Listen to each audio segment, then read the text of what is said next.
There's the Queen.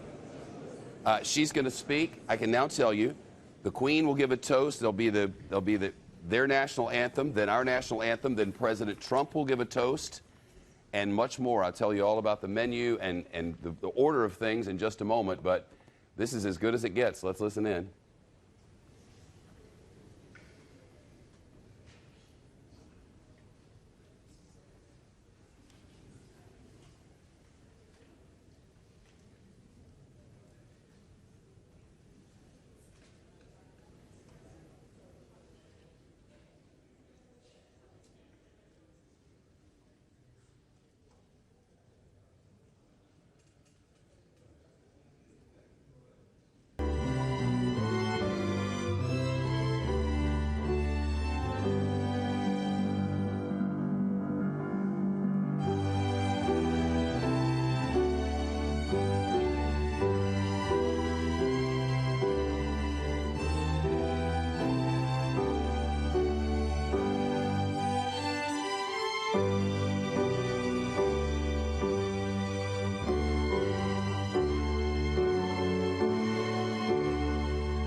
Well, the Queen will offer a toast momentarily, followed by the American national anthem, followed by a toast from President Trump of the Queen, and quite a menu today.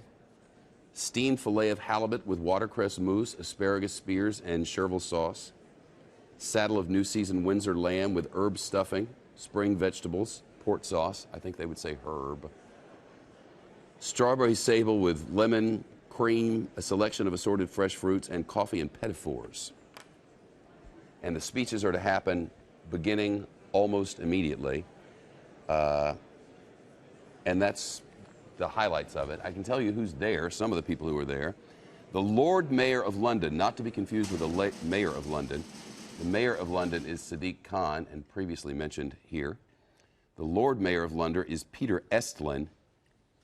Mr. President, I'm delighted to welcome you and Mrs. Trump to Buckingham Palace this evening, just 12 months after our first meeting at Windsor.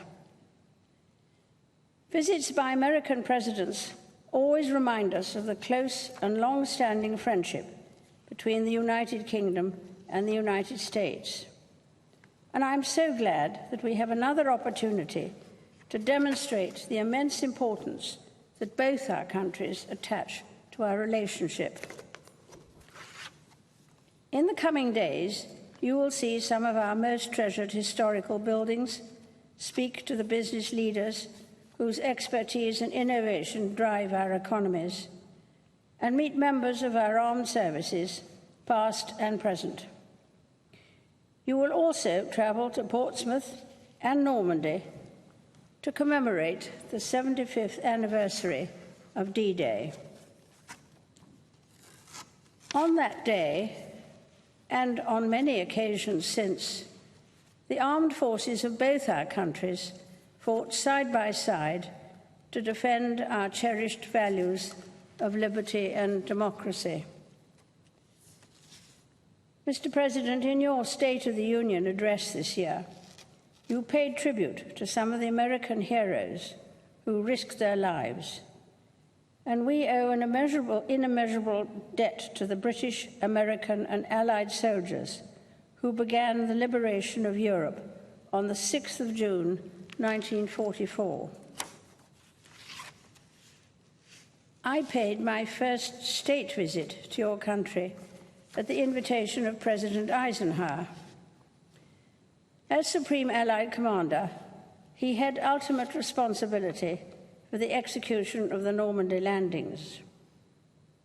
In his headquarters in St. James's Square, not far from Buckingham Palace, British and American officers worked closely together to plan the freedom of a continent.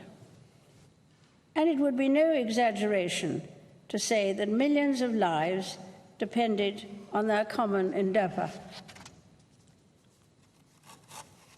As we face the new challenges of the 21st century, the anniversary of Dday reminds us of all that our countries have achieved together. After the shared sacrifices of the Second World War, Britain and the United States worked with other allies to build an assembly of international institutions to ensure that the horrors of conflict would never be repeated. While the world has changed, we are forever mindful of the original purpose of these structures, nations working together to safeguard a hard-won peace. Of course, it is not only our security which unites us, but our strong cultural links and shared heritage. Every year, there are almost 4 million visits by Americans to the United Kingdom, with a great number claiming British descent. And with your own Scottish ancestry, Mr. President, you too have a particular connection to this country. We are also bound by the strength and breadth of our economic ties as the largest investors in each other's economies. British companies in the United States employ over 1 million Americans, and the same is true vice versa. Mr. President, as we look to the future, I'm confident that our common values and shared interests will continue to unite us. Tonight, we celebrate an alliance that has helped to ensure the safety and prosperity of both our peoples for decades, and which I believe will endure for many years to come. Ladies and gentlemen, I invite you all to rise and drink a toast to President and Mrs. Trump, to the continued friendship between our two nations, and to the health, prosperity, and happiness of the people of the United States.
Your Majesty, Melania and I are profoundly honored to be your guests for this historic state visit.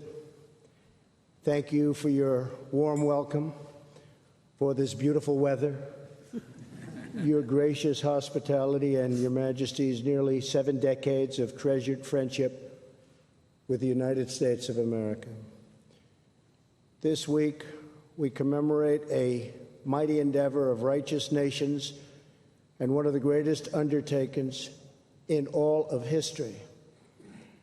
75 years ago, more than 150,000 Allied troops were preparing on this island to parachute into France, storm the beaches of Normandy, and win back our civilization.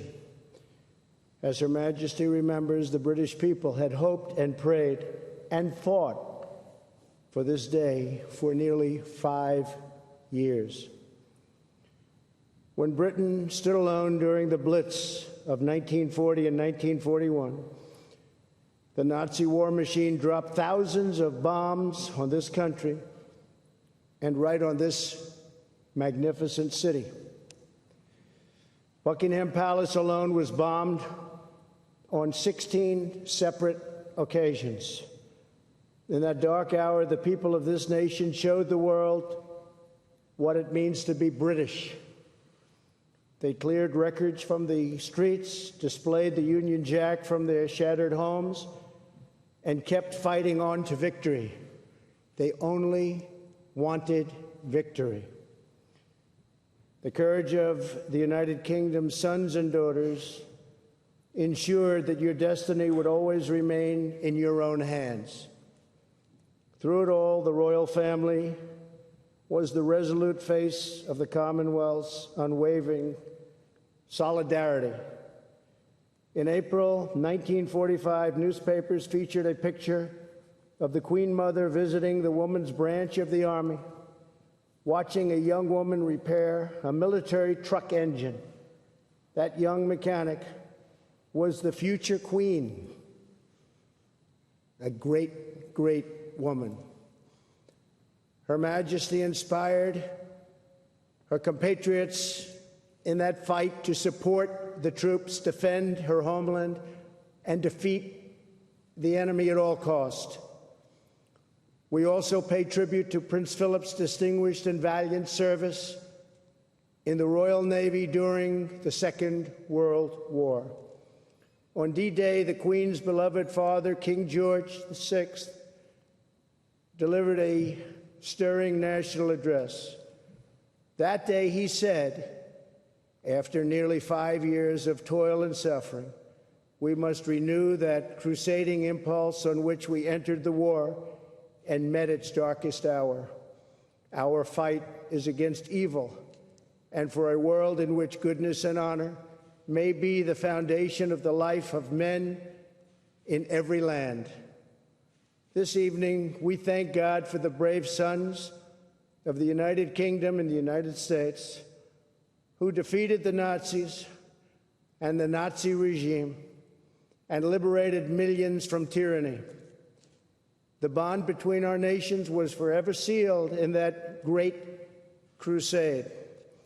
As we honor our shared victory and heritage, we affirm the common values that will unite us long into the future: freedom, sovereignty, self-determination, the rule of law, and reverence for the rights given to us by Almighty God. From the Second World War to today, Her Majesty has stood as a constant symbol of these priceless traditions. She has embodied the spirit of dignity, duty, and patriotism that beats proudly in every British heart. On behalf of all Americans, I offer a toast to the eternal friendship of our people, the vitality of our nations, and to the long-cherished and truly remarkable reign of Her Majesty, the Queen. Thank you. Thank you.